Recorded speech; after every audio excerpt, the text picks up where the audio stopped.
Look at the ducks! Wow, they're just so cool. I remember learning about ducks in elementary school. I wonder what other people even remember from elementary school science. I wonder if my fellow Spartans were influenced by their elementary school science classes in choosing their majors here at MSU.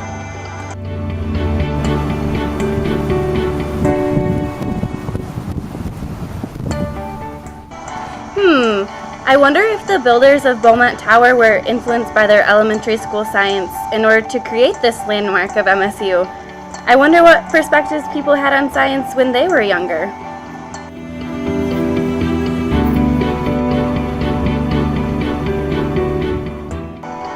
So just as the announcers make football fun, I wonder how teachers can incorporate that to make science fun and meaningful, and while making sure students understand the content.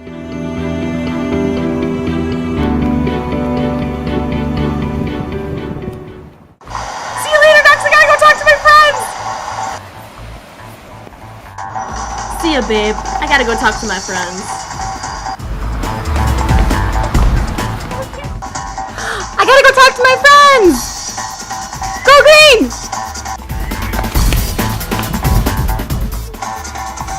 Oh my gosh, I need to go talk to my friends!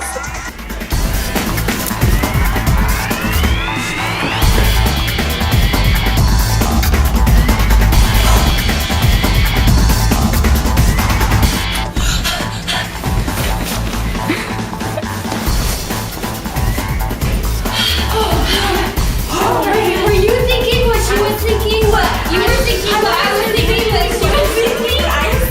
Oh my gosh!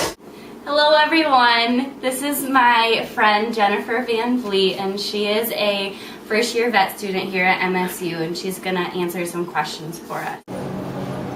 Hi, I'm Dylan Klee. As you all know, I'm one of your classmates. Stephanie was nice enough to ask me to come and do an interview with her, so we're going to see how that goes.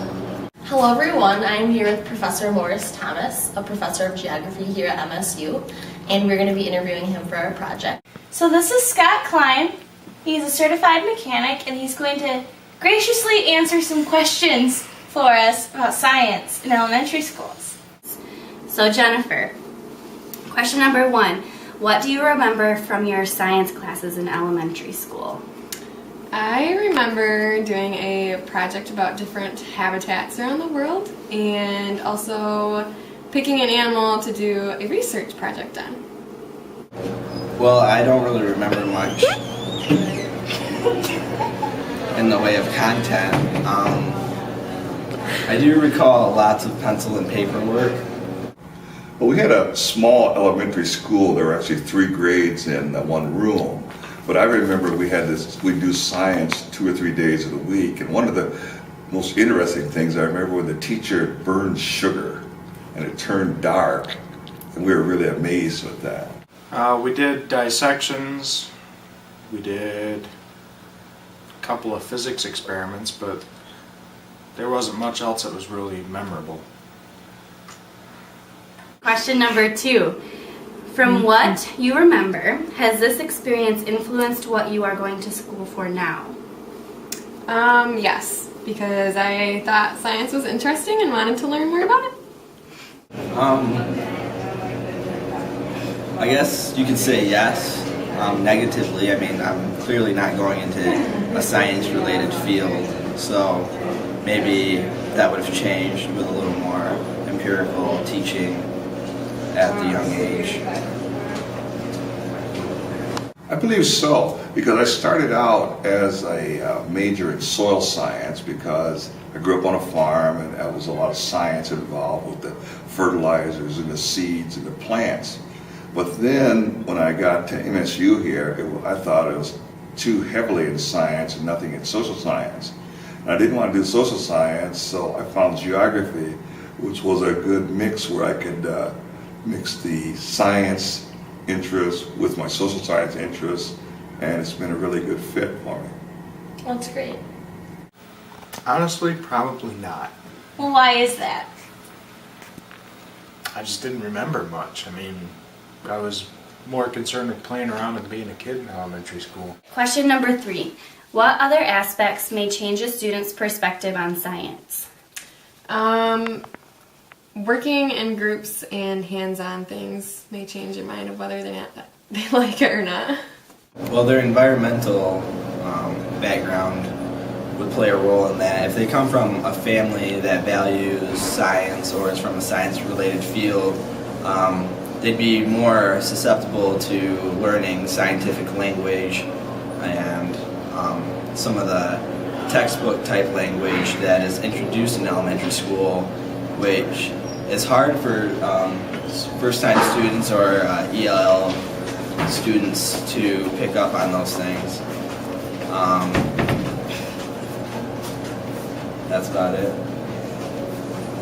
Well, I think doing things that are science related really helps. For example, if you could take students out to a river, like the Red Cedar here, and measure stream flow, measure water quality, that would be a great exercise. Another one I've done is I'm interested in soil science, so I've taken students out and we've actually made soil borings to find the depth of the water table, to look at the soil content. So all of those kinds of things where you can actually do something outside the classroom that relates to the science, and it also relates to reading and math and all those sorts of things, brings it all together. It makes it very worthwhile. Okay, and since you being a teacher, you feel stressing real-world application from the content is important. Definitely. Even in my large lecture classes, I try to bring in real-world experiences that I've had in traveling around, and it makes it better for even a class of, say, 200 students. No, you definitely do a good job of that from experience. Well, thank you. In your class, so thank you. I think most of the other students were as bored during the class as I was, but what kept me out of a career in science is it's a hell of a lot of math. It's a lot of school. That's cool. Do you think that that deterred a lot of students from science as well? Probably. What about the teacher's language during a science lesson? Do you remember any of that? I mean, it was kind of technical, but Now, did that discourage you more when the teacher talked in science talk? probably. I mean, it seemed like one of those subjects you had to be kind of dedicated to keep going with.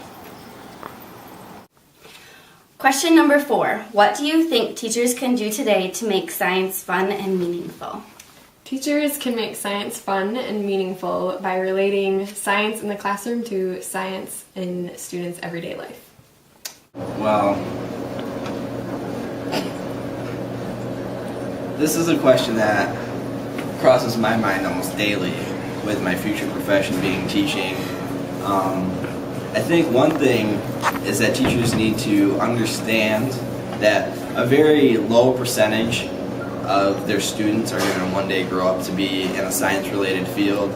So maybe not focusing so much on technical terms or getting bogged down in scientific talk might be a way to make it more approachable for all types of students to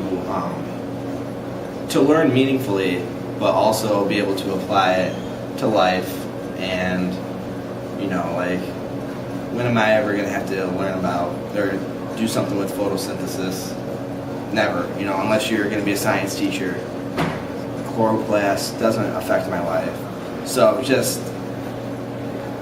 I don't even know if that's the right word, but I know how plants work. And Well, I believe that the teacher's role, first the teacher has to be enthusiastic about what they're doing. If the students pick up on that the teacher doesn't like science or thinks it's irrelevant, they won't get it. I don't know, probably more, at that age range, probably more of the fun experiments. I mean, my brother was telling me about a physics class he took in high school that they shot a ping pong ball at a stuffed Alvin the Chipmunk. I mean, that'd be hilarious. Kids would remember that forever.